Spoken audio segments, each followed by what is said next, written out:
नमस्कार साथियों। इस प्रेस वार्तालाप के शुरुआत में मैं ये कहना चाहता हूँ कि मैं भारतीय हूँ। मैं चीन से नहीं आया हूँ। I am an Indian. I am not Chinese. The people of Northeast are Indians. The people of Northeast are not Chinese. अफसोस की बात है कि यही शब्द 9 दिसंबर को त्रिपुरा के 24 साल के युवक एंजल चकमा को देहरादून में कहना पड़ा, जब एक साधारण दिन के जैसे वो और उसका भाई बाजार से कुछ खरीदकर वापस आ रहे थे और जो काफी लोगों के साथ हुआ है और शायद अंजल चकमा के साथ भी कई बार हुआ कि बाजार में किसी ने उसको छेड़ा और उसको चीनी बुलाया। पहले के जैसे शायद अंजल चकमा वहां से निकल सकता था। चुपचाप वो अपमानजनक अभद्र शब्द सुनकर वो अपने दर्द को निगलकर वहां से निकल सकता था और शायद अगर वो करता तो आज भी जीवित होता। लेकिन उस दिन उससे और सहा नहीं गया। उस दिन सहनशीलता का बाड़ फूट गया और उसने वापस मुड़कर कहा कि मैं भारतीय हूं, मैं चीनी नहीं हूं। मैं भारतीय होने का क्या प्रमाण दूं? और जब उसने अपने पैरों पर खड़े होकर उन लोगों से आंख मिलाकर उनके शब्दों का उत्तर दिया, तो बजाय इस भारतीय युवा से गले मिलाकर क्षमा मांगकर दोस्ती बनाकर उस समय 5 लोगों ने उसको पीछे से वार करके उसकी हत्या की। वो युवा 14 दिन तक अपने जिंदगी के लिए लड़ा और अफसोस की बात कि वो हमारे बीच अब नहीं रहा। लेकिन ये बात हम इसलिए उठा रहे हैं क्योंकि कुछ जानकारी आई है जो काफी चिंताजनक है। एंजल चकमा के परिवार के कुछ सदस्यों ने मीडिया में कहा है कि वहां की पुलिस, स्थानीय पुलिस जितनी तत्पर होनी चाहिए थी, कंप्लेंट और एफआईआर रजिस्टर करके जितनी तत्परता दिखानी चाहिए थी, वो नहीं दिखा। लगभग 12 दिन जो हमें मीडिया के द्वारा जानने में मिला है, 12 दिन लगे इस एफआईआर को दर्ज करने में। जब छात्रों ने प्रदर्शन की तब जाके एफआईआर रजिस्टर हुआ। शायद 4 लोगों की गिरफ्तारी भी हुई, लेकिन मूल व्यक्ति भाग चुका। कहीं ना कहीं मन में यह सवाल जरूर उठता है कि क्या ऐसे हादसे कई प्रदेशों में, कई पुलिस थानों में हो रहे हैं कि कोई उत्तर पूर्वांचल का युवक या युवती उसके साथ हुए अन्याय को लेकर पुलिस थाने में जाते हैं और पुलिस वहां से उनको रफा दफा कर देती है। और ये सिर्फ देहरादून की बात नहीं, उत्तराखंड की बात नहीं। उत्तराखंड के लोग बहुत सभ्य हैं, देहरादून के लोग बहुत सभ्य हैं।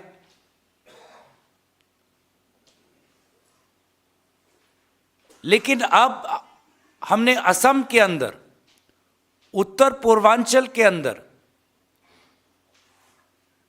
कार्बी आंगलोंग जिला में, जो शेड्यूल ट्राइब जिला है, 6 शेड्यूल संविधान का दिया हुआ 6 शेड्यूल का दर्जा मिला हुआ एक जिला है, वहां पर कार्बी, जो हमारे सबसे पुराने जनजातियों में से एक है, उनको उन्हीं के जमीन पर लोग कह रहे हैं कि कार्बी चाइनीज गो बैक।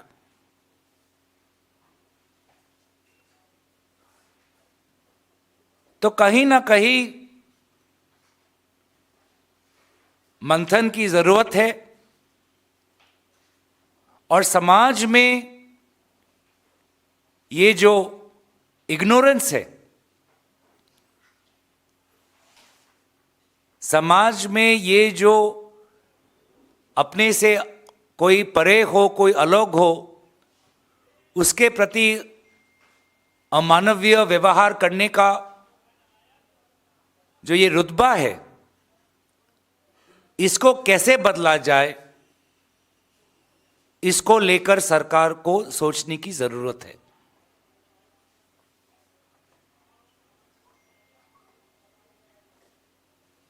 क्या स्कूल के किताबों में जितनी हमें उत्तर पूर्वांचल की संस्कृति, इतिहास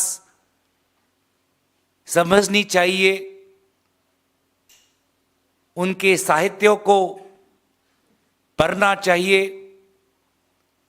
उनके गीत को सुनना चाहिए, उनके भाषाओं को समझने की कोशिश करना चाहिए, क्या हम अपने शिक्षा में अपनी देश की विविधता को समझाने में कहीं कम तो नहीं पड़ गए?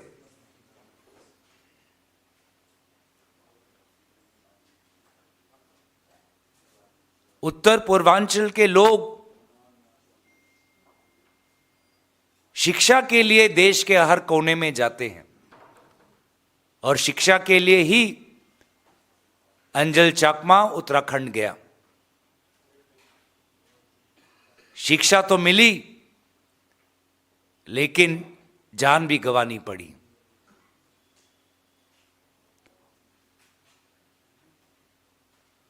तो क्या सरकार की तरफ से ऐसे भी कुछ कदम लिए जा सकते हैं कि ज्यादा से ज्यादा सरकारी कर्मचारी हो, प्रशासन हो, छात्र हो, देश के विभिन्न कोने से सरकारी खर्च पर वो उत्तर पूर्वांचल जाएं, जाके देखें कि जिस उनाकोटी से अंजल चाकमा आता है, वहां पे कितने पुराने शिव के मंदिर हैं। जाइए असम में और गोपुर में जाके देखिए कि किस प्रकार से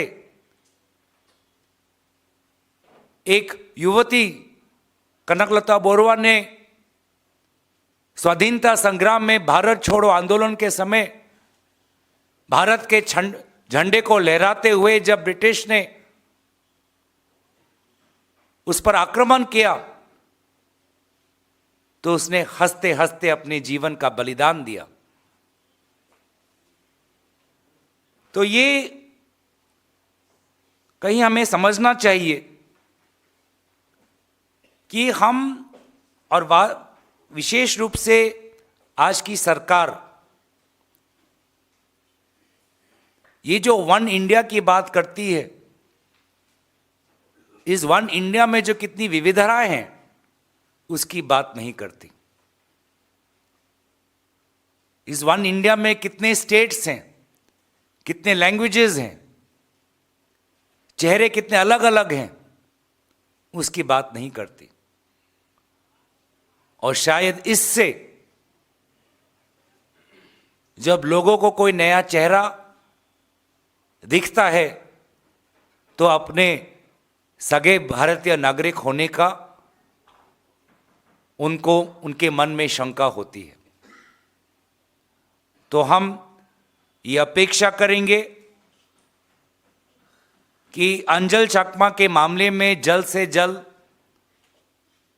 कानूनी कार्रवाई हो, जल्द से जल्द कोर्ट में ये केस दाखिल हो, जल्द से जल्द और सख्त से सख्त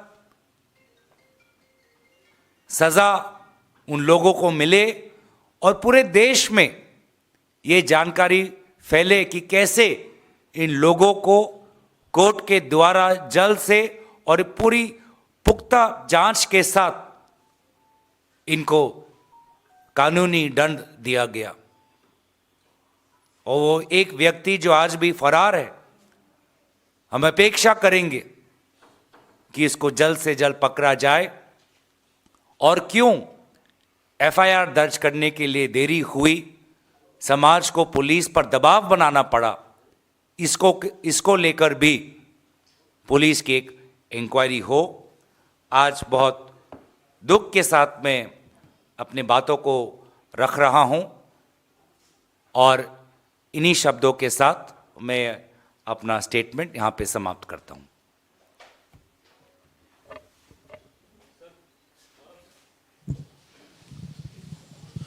सर, उत्तराखंड के मुख्यमंत्री ने भी पीड़ित परिवार से बात करी है, अंजल चकमा के परिवार से बात करी और कहा, भरोसा दिलाया इस बात का। त्रिपुरा के मुख्यमंत्री ने भी बयान दिया कि उन्होंने भी रीच आउट किया है उत्तराखंड की सरकार को और कड़ी कार्रवाई की जाएगी और 4 लोगों की गिरफ्तारी की बात रखी है। तो सरकार के इस कार्रवाई, अब तक की कार्रवाई से क्या आप संतुष्ट हैं या नहीं? मैंने एक विशेष बात आपके सामने रखी कि मूल व्यक्ति फरार है, उसको पकड़ा नहीं गया।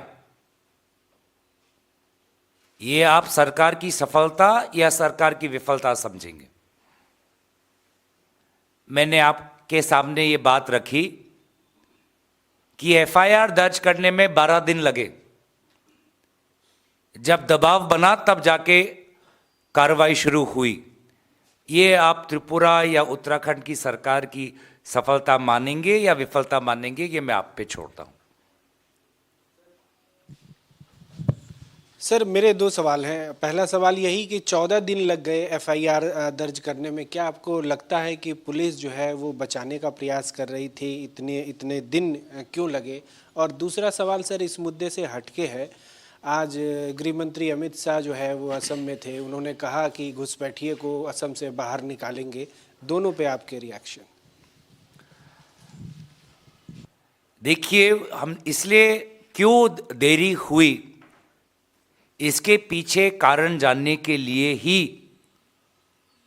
हम इंक्वायरी की मांग कर रहे हैं उत्तराखंड की सरकार से। और कहीं ये आइसोलेटेड केस तो नहीं, हर दिन देश के किसी कोने में कोई पुलिस थाने में केस ऐसे नहीं दर्ज हो रहे। इसको लेकर भी केंद्र गृह मंत्री सक्रिय हो और इमीडिएट रिव्यू ले डीजीपीस के साथ। जहां पर केंद्र गृह मंत्री असम के भ्रमण पर है, आपने देखा कि जो मूल विषय है आज के तारीख में कि 6 शेड्यूल में भाजपा का एक सदस्य का घर जो मुख्यमंत्री हिमंत बिश्व शर्मा जी के करीब है, जो वहां के 6 शेड्यूल काउंसिल के चीफ है, लोग उससे और उनके कार्रवाई और कार्यकाल से इतने नाराज हैं कि उसका घर जला दिया। 6 शेड्यूल ये इनके निगरानी खुद केंद्र गृह मंत्री करते हैं। कुछ ही दिन पहले वे व्यक्ति चीफ, कार्बी आंगलोंग के चीफ, भाजपा के चीफ दिल्ली में थे, केंद्र गृह विभाग से मिले भी। उनकी फोटो भी है केंद्र गृह मंत्री अमित शाह जी के साथ। और लोगों का मानना यह भी है कि वहां की सरकार खैरोनी मामले को लेकर 2 वर्षों तक सिर्फ दिलासा ही दे रही थी, जिसके कारण लोगों की नाराजगी बढ़ी, भूख हड़ताल पे थे। असम के मुख्यमंत्री हिमंत बिश्व शर्मा जी ने यह वाजिब समझा कि रात के 3 बजे पुलिस भेजकर उन शांति से भूख हड़ताल करने वाले प्रदर्शनकारी को वहां से घसीटकर दूर, उनके गृह जिला से दूर गुवाहाटी भेजा जाए, जबकि गृह जिला में ही हॉस्पिटल है। बिना किसी को बोले हुए रात के 3 बजे, उस समय इतना शोर था कि लोगों को पता नहीं चल रहा था कि क्या हो रहा है, क्यों हो रहा है। तो रात में मैनिपुलेटेड तरीके से जोर जबरन करके उन प्रदर्शनकारियों को वहां से उठाया, और ऐसे कार्रवाई से लोग नाराज हुए। पर दुख की बात यह है कि उन लोगों को, कार्बी लोगों को आज अपने ही घर में गो बैक सुनने को मिला। इससे और दुख की बात नहीं हो सकती। और मैं बस इतना ही कहना चाहूंगा कि केंद्र सरकार नहीं समझ रही, उत्तर पूर्वांचल के लोगों के दिल में जो ये सुलगते हुई नाराजगी है सरकार के प्रति, उसको नहीं समझ रही। ना वो मणिपुर में समझे, ना वो असम के कार्बी आंगलोंग में समझे, ना आपने देखा कि उत्तर पूर्वांचल में कितने लोग आए एसटी स्टेटस मांगने के डिमांड को लेकर, और ना आज भी अंजल चकमा के इस मामले को लेकर जो लोगों के, उत्तर पूर्वांचल के लोगों के बीच में जो एक शंका है, उसको नहीं समझ रही। उत्तर पूर्वांचल तो बस प्रधानमंत्री मोदी, उत्तर पूर्वांचल के लोग तो प्रधानमंत्री मोदी जी के लिए तो प्रॉप है कि वो वहां पे जाएंगे, भाजपा वहां पर भीड़ इकट्ठा करेगी, 500 रुपए दिए जाएंगे, कोई मुद्दे की बात होगी नहीं, फोटो खिंचवाएंगे और वापस आ जाएंगे।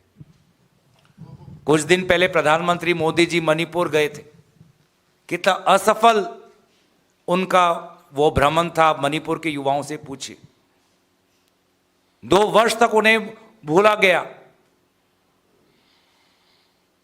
अभी प्रधानमंत्री 2 दिन असम के दौरे पे थे।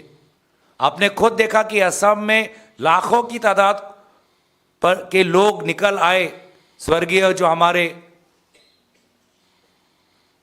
संगीतकार हैं जुबिन गर्ग के मृत्यु के पश्चात एक शब्द भी उनके मुंह से निकला नहीं। 2 दिन के भ्रमण में भाजपा के कार्यालय में गए, लेकिन स्वर्गीय जुबिन गर्ग के समाधि स्थल पे नहीं गए वो। और इसी के विपरीत है राहुल गांधी जी, जो गए मणिपुर 2 बार, जो गए जुबिन गर्ग के समाधि स्थल पर, जो समझते हैं उत्तर पूर्वांचल की हमारे आवाज़ को, हमारे शंका को। और इसीलिए एक प्रधानमंत्री मोदी जी हैं जो सिटीजनशिप अमेंडमेंट एक्ट उत्तर पूर्वांचल पर थोपते हैं, और एक राहुल गांधी जी हैं जो उत्तर पूर्वांचल को समझते हैं और कहते हैं कि जब केंद्र सरकार आएगी तो ये गैर संवैधानिक कानून को रिपील किया जाएगा। गौरव, गृह मंत्री ने कहा कि कांग्रेस पार्टी जो है वो घुसपैठियों को बसाती है। देखिए सर, भाजपा को 10 साल हो गए शासन में, केंद्र और राज्य में। यही बातें झारखंड में भी कही, और राजनीतिक आरोप लगाना, दुष्प्रचार करना, ये उनकी आदत है। मैं तो अपेक्षा करता कि आज वो असम में है, भाजपा का 1 नहीं 2 विधायक, उनकी नागरिकता पर सवाल है। गुवाहाटी हाईकोर्ट ने एक भाजपा विधायक के नागरिकता पर सवाल उठाया है, और उन्हीं के नाम और उनके परिवार के नाम पिछले वोटर लिस्ट में नहीं है, उन्हीं के विधायक, उस पर तो कुछ बोले नहीं।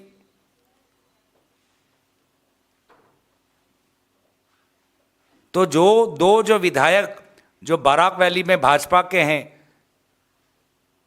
जिनका खुद का नाम वोटर लिस्ट में और इनका खुद के नागरिकता को लेकर सवाल है, पहले भाजपा और केंद्रीय गृह मंत्री उस सवाल का उत्तर दें। There's a lady here, I think she was raising a question. There's a mic behind you. Sir, I've been listening very keenly since you opened up your speech. But here we often comfort ourselves saying the systems are in places, but the system do not control the minds of the men.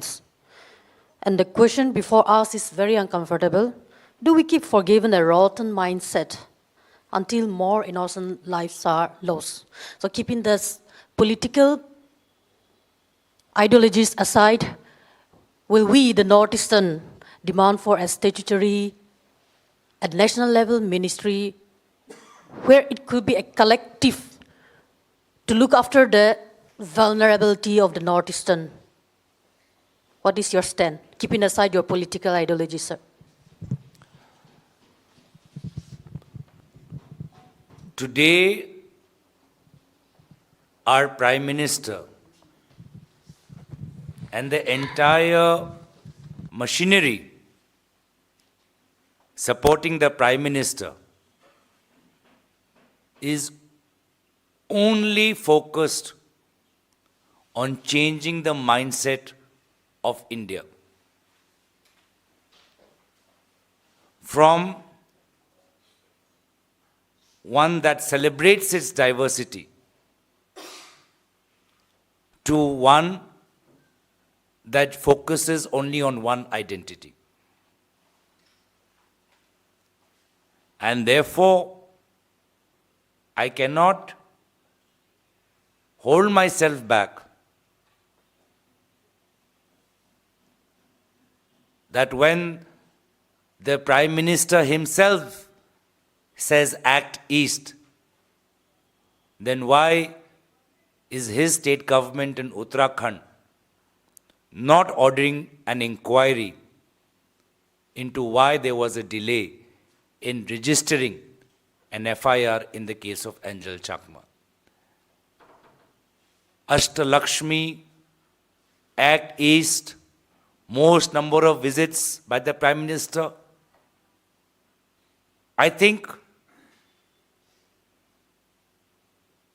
there needs to be much deeper level of action by both the Prime Minister and Home Minister, because by being in government, they have the maximum influence on Indian society. There are many other levers, the media, civil society, judiciary, the press, but in today's time,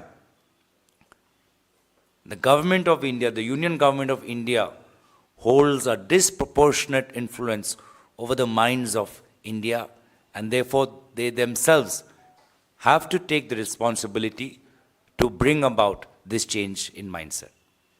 Gaurav ji, ये जो angel चकमा का मुद्दा है, ये north east की अस्मिता से जुड़ा मुद्दा है, तो क्या कांग्रेस पार्टी इस पे आधिकारिक शोक समाचार जारी करेगी? पहला।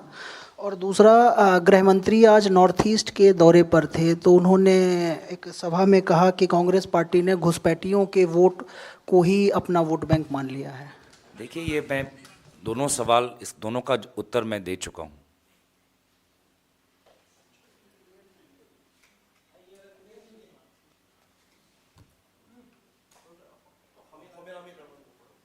Any other question?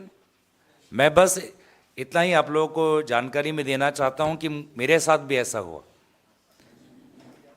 और शायद बहुत हमारे उत्तर पूर्वांचल के साथ हुआ।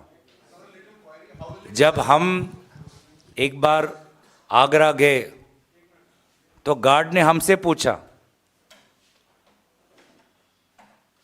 कि आप कहाँ के हो, आप हमें अपना पासपोर्ट दिखाओ। तो आप लोग तो,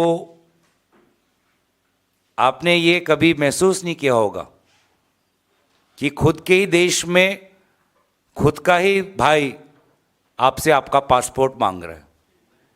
ये जो फीलिंग है, ये जो भावना है, ये बस हम जो उत्तर पूर्वांचल से आते हैं, ये बस हम ही समझ सकते हैं।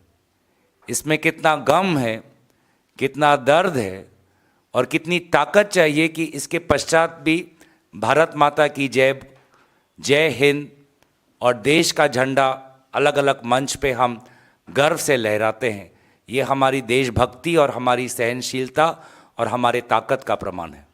Gaurav sir, how will this case resonate in the upcoming Assam elections? Let us, I don't want to link it with Assam elections. I think for us, this is another set of incidents that we see after Manipur, especially Manipur. Manipur is the single biggest deliberate act of ignorance that the Prime Minister has taken with respect to the Northeast. And no matter how many beautiful words, no matter how many times you visit,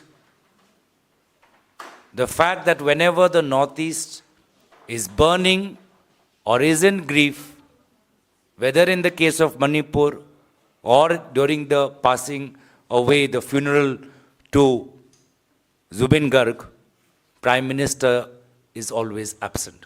Thank you.